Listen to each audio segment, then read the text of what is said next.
ओम श्री गणेशाय नमः। ओम श्री ब्रह्मदेवाय नमः। आज हम लोग फिर ब्रह्म पुराण से मूल पाठ का कुछ विषय लेकर के आपके बीच में, और पिछले 4 दिन हमारे बीच में हो चुकी, आज के लेकर के चंद्रवंश की अंतर्गत जहू, कुशिक तथा भृगुवंश का संक्षिप्त वर्णन। चंद्रवंश यानी कि भगवान चंद्रमा के वंश के हिसाब से जो वंश शुरू हुई उसको हम आपको वंश में लाएंगे, सुनेंगे। रोमाष्टी कहते हैं कि पूर्व काल में जब ब्रह्मा जी सृष्टि को विस्तार करना चाहते थे, उसी समय उनके मन से महर्षि अत्रि का आविर्भाव हुआ, जो चंद्रमा के पिता थे। सुनने में आया कि अत्रि ने 3000 दिव्य वर्ष तक अनंतर नाम की तपस्या की थी, और उससे उनका वीर अर्धगामी हो जाती है। वही चंद्रमा के रूप में प्रकट हुए। महर्षि व तेज ऊर्ध्वगामी होने पर उनके नेत्र से जल के रूप में गिरा और 10 दिशा में प्रकाशित हो गए। चंद्रमा का शुरुआत यहाँ से। चंद्रमा को गिरा देखकर लोक पितामह ब्रह्मा जी ने संपूर्ण लोक के हित के इच्छा से उसे रथ पर बिठाया। अत्रि के पुत्र महात्मा सोम के गिरने पर ब्रह्मा जी पुत्र तथा अन्य महर्षि उनकी स्तुति करने लगे। स्तुति करने पर उन्होंने अपना तेज समस्त लोकों की पुष्टि के लिए सब ओर फैला दिया। चंद्रमा ने इस श्रेष्ठ रथ पर बैठकर समुद्र पर्यंत समूची पृथ्वी की 21 बार परिक्रमा की, और उस समय उनका जो तेज छूकर पृथ्वी पर गिरा, उससे सब प्रकार से अन्न आदि उत्पन्न हुए, जिससे यह जगत जीवन धारण हुआ। तो सारे उत्पत्ति जीव जंतु को, पेड़ पौधों को यहाँ से इस प्रकार से महर्षि के दवन से तेज को पाकर महाभाग चंद्रमा ने बहुत वर्षों तक तपस्या की। उससे संतुष्ट होकर ब्रह्मवेताओं में श्रेष्ठ ब्रह्मा जी उन्हें बीज, औषधि, जल तथा ब्राह्मणों को राजा बना दिया। मृदुल स्वभाव वाले में सबसे श्रेष्ठ सोम ने वह विशाल राज्य पाकर राजसूय यज्ञ अनुष्ठान किया, जिससे लाखों की दक्षिणा बांटी गई, और उस यज्ञ में सिनी, कुहु, घृति, पुष्टि, प्रभा, वसु, कीर्ति और धृति तथा लक्ष्मी, इन 9 देवियों को चंद्रमा का सेवन किया। यज्ञ से अंत में अनुभवृत है स्नान पश्चात संपूर्ण देवताओं तथा ऋषियों को उनका पूजन किया। राजाधिराज सोम तथा 10 दिशाओं में प्रकाशित करने लगे। महर्षियों के द्वारा सत्कृत व दुर्लभ ऐश्वर्य पाकर चंद्रमा की बुद्धि भ्रांत हो गई। उनमें विनय का भाव दूर हो गया और अनीति आ गई। फिर तो ऐश्वर्य के मद से मोहित होकर उन्होंने बृहस्पति जी की पत्नी तारा को अपहरण कर लिया। देवताओं और देव ऋषियों के बारंबार प्रार्थना करने पर भी उन्होंने बृहस्पति जी के तारा नहीं लौटाई। तब ब्रह्मा जी ने स्वयं ही बीच में पड़ करके तारा को वापस करवाया। और ये बृहस्पति और बुध भगवान के विषय में चर्चा। उस समय वह गर्भिणी थी। यह देखकर बृहस्पति ने कुपित होकर के कहा कि मेरे क्षेत्र में तुम्हें दूसरे का गर्भ नहीं धारण करना चाहिए। तब उसने तृण को समूह पर उस गर्भ को त्याग दिया। पैदा होते ही उसे अपने तेज से देवताओं को विग्रह को लज्जित कर दिया। उसी समय ब्रह्मा जी ने तारा से पूछा, ठीक ठीक बताइए ये किसका पुत्र है? जब वह हाथ जोड़कर बोली चंद्रमा का है। इतने सुनते ही राजा सोम ने उस बालक को गोद में उठा लिया और उसका मस्तक सूंघ करके बुध नाम रख दिया। ये बुध भगवान की उत्पत्ति। पहले चंद्रमा की उत्पत्ति हमने सुने, अब बुध भगवान का। इतना सुनते ही राजा सोम ने उस बालक को गोद में उठा लिया, उसका मस्तक सूंघ करके बुध नाम रखा दिया। यह बालक बड़ा बुद्धिमान था। बुध आकाश में चंद्रमा से प्रतिकूल दिशा में उदित होते हैं। हाँ, अब मुनिवर सुनो, बुद्ध के पुत्र पुरुरवा हुए, जो बड़े ही विद्वान, तेजस्वी, दानशील, यज्ञकर्ता तथा अधिक दक्षिणा देने वाले थे। वे ब्रह्मादि पराक्रमी तथा शत्रुओं के लिए दुर्दर्श थे। निरंतर अग्निहोत्र करते होते और यज्ञ को अनुष्ठान संलग्न रहते। सत्य बोलते और बुद्धि को पवित्र रखते थे। तीनों लोकों में उनके समान यशस्वी दूसरा कोई नहीं था। वे ब्रह्मवादी, शांत, धर्मज्ञ तथा सत्यवादी थे। इसलिए यशस्वी उर्शिनों के मान छोड़ करके उनका वरण किया। राजा पुरुरवा उर्शिसों के साथ पवित्र स्थानों में 59 वर्षों तक विहार करते रहे। उन्होंने महर्षियों के द्वारा प्रशंसित प्रयाग में राज्य किया। उनका ऐसा ही प्रभाव था। और पूर्वा के 7 पुत्र हुए, जो गंधर्व लोक में प्रसिद्ध हुए और देव कुमारों के समान सुंदर थे। उनके नाम इस प्रकार से: आयु, अमावसु, विश्वासु, धर्मात्मा, श्रुतासु, त्रिरासु, वनाओ तथा रोहार। ये सब उर्शी के गर्भ से उत्पन्न हुए। अमावसुक के पुत्र राजा भीम हुए और भीम के पुत्र कांजनभा प्रकर उनके पुत्र महाबली सुहोत्र हुए।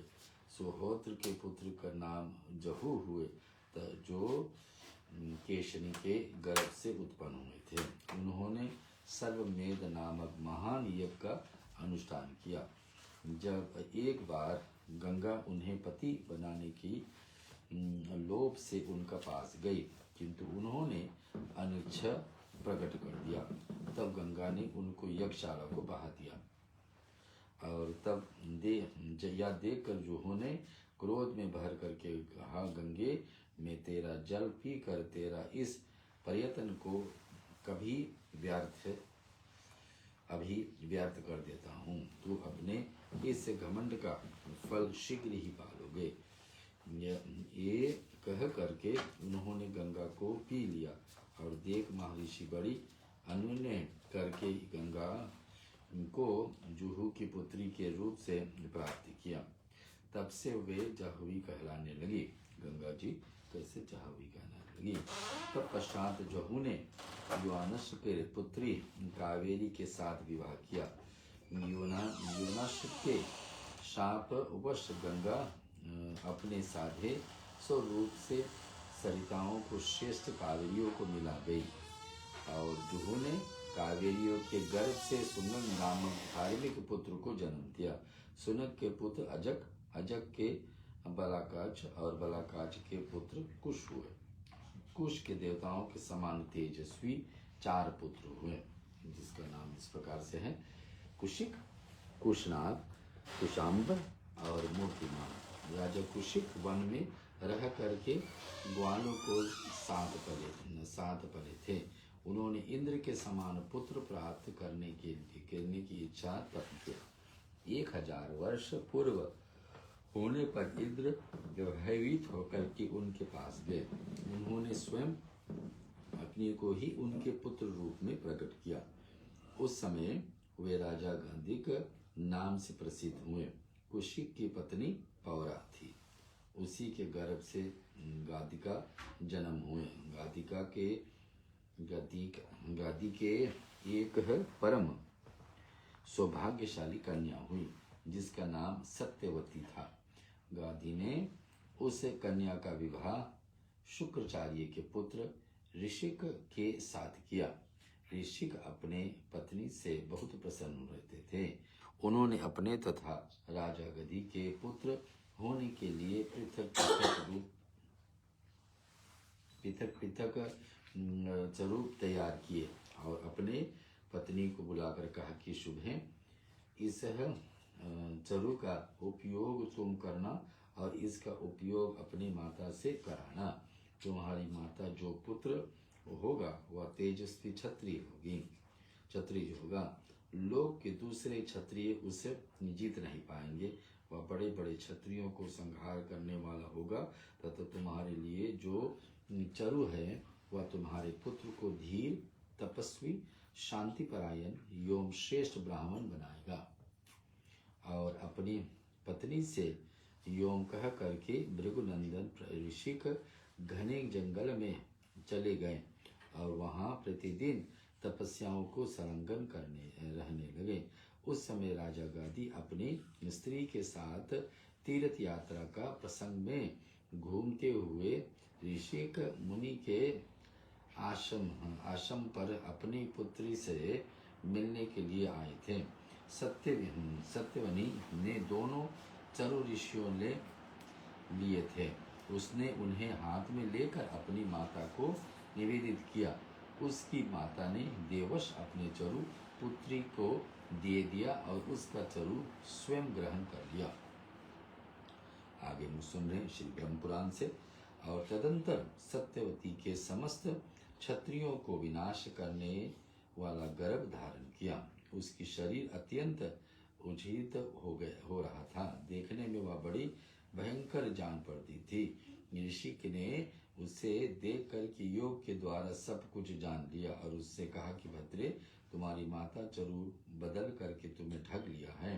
तुम्हारा पुत्र कठोर कर्म करने वाला और अत्यंत दारुण होगा तथा तुम्हारा भाई ब्रह्म मुहूर्त तपस्वी होगा, क्योंकि मैंने तपस्या से सर्व रूप ब्रह्म का भाव उसमें स्थापित किया था। तुम सत्यवती ने अपने पति के प्रसन्न करते हुए कहा कि मुनि, मेरा पुत्र ऐसा न हो। आप जैसे महर्षि ब्राह्मण धर्म की उत्पत्ति हो, मैं नहीं चाहती हूँ। यह सुन करके मुनि बोले, भद्रे, मेरा पुत्र ऐसा हो यह संकल्प मैंने नहीं किया है।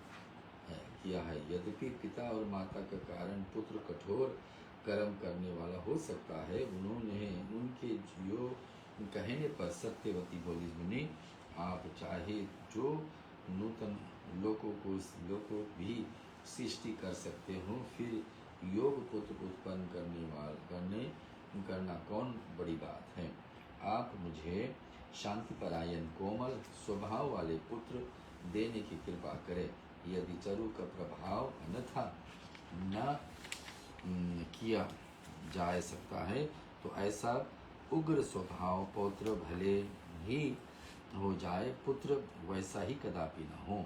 तो मुनि ने अपने तपोबल से वैसा ही करने वाले आश्वासन देते हुए सत्यवती के प्रति प्रसन्नता प्रकट की थी और बोली कि सुंदरी, पुत्र अथवा पौत्र में तो कोई भी अनंतर नहीं मानता है। तुमने जो कहा है वैसा ही होगा। तत्पश्चात सत्यवती की भृगुवंशी और चंद्रमग्नि का जन्म दिया, जो तपस्परायण, जितेंद्रिय तथा सर्वत्र स्वभाव रहने वाला थे। सत्यवती भी सत्य धर्म में तत्पर रहने वाला पुण्य आत्मा स्त्री थी। वही कौशिक के नाम से प्रसिद्ध महानदी हुई थी और वहीं कौशिक के नाम से प्रसिद्ध महानदी हुई थी। और इक्ष्वाकु वंश के रेणु नाम से एक राजा थे। इनके कन्या का नाम रेणुका था। रेणुका को कामली भी कहते थे। तप और विद्या से संपन्न जमदग्नि ने रेणु का गर्भ से अत्यंत भयंकर परशुराम प्रकट किए, जो समस्त विद्याओं में पारंगत, धनुर्वेद प्रवीण, क्षत्रिय कुल का संहार करने वाला तथा प्रज्वलित अग्नि के समान तेजस्वी निकला परशुराम की उत्पत्ति। ऋषि के सत्यवती से प्रथम तो ब्रह्मवेद माताओं से श्रेष्ठ जमदग्नि हुए। मध्य में पुत्र शुनशेप से कनिष्ठ पुत्र शुन पृछ थे। कुशकानंदन से गादी ने विश्वामित्र को पुत्र रूप से प्राप्त किए, जो तपस्वी, विद्वान और शांत हुए। वे ब्रह्म ऋषि समानता पाकर वास्तव में ब्रह्म ऋषि हो गए। धर्मात्मा विश्वामित्र के दूसरा नाम विश्वरथ था। और विश्वामित्र के देवरात आदि कई पुत्र हुए जो संपूर्ण विश्व में विख्यात हुए।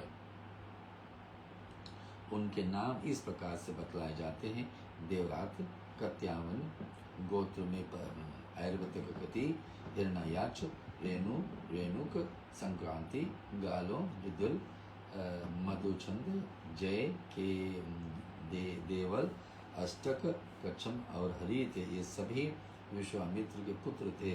इन कौशिक वंशियों से महात्माओं के प्रसिद्ध गोत्र इस प्रकार हुए: पाणिनि, प्रभु, ध्यान जप, पार्थिक, देवरात, शालंग्यान और बाष्कल, लोहितायन, हारित और इष्ट।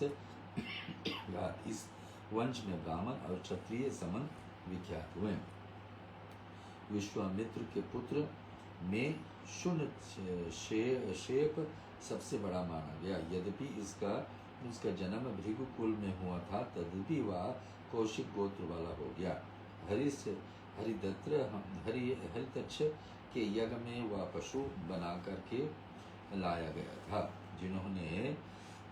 किंतु देवताओं के उसे विश्वामित्र को समर्पित कर दिया था। देवताओं के द्वारा प्रदत्त होने पर कारण वह देवव्रत नाम से विख्यात हुआ। देवव्रत आदि विश्वामित्र के अनेक पुत्र थे। विश्वामित्र की पत्नी दशरथी के गर्भ से अष्टक का जन्म हुआ। अष्टक का पुत्र लोही बताया गया। और इस प्रकार से मैंने जुहुकुल की वर्णन किया। इसके बाद महात्मा आयु की वंचन का वर्णन है। ब्रह्म भगवान की जय। अभी आप सुने ब्रह्म पुराण से इस भाग को, जहाँ पर प्रश्न है हम लोग के बीच में कि कैसे चंद्रवंश शुरू हुई, चंद्रमा कैसे हमारे बीच में आए, बृहस्पति का और बुद्ध भगवान के विषय में भी चर्चा इसमें है, और भगवान परशुराम का उत्पत्ति और उसके साथ में उत्पत्ति विश्वामित्र, दोनों भाई के नाते, पिता एक लेकिन माँ अलग अलग। इस प्रकार से एक कथा हम आपके बीच में ब्रह्म पुराण से सुनाए।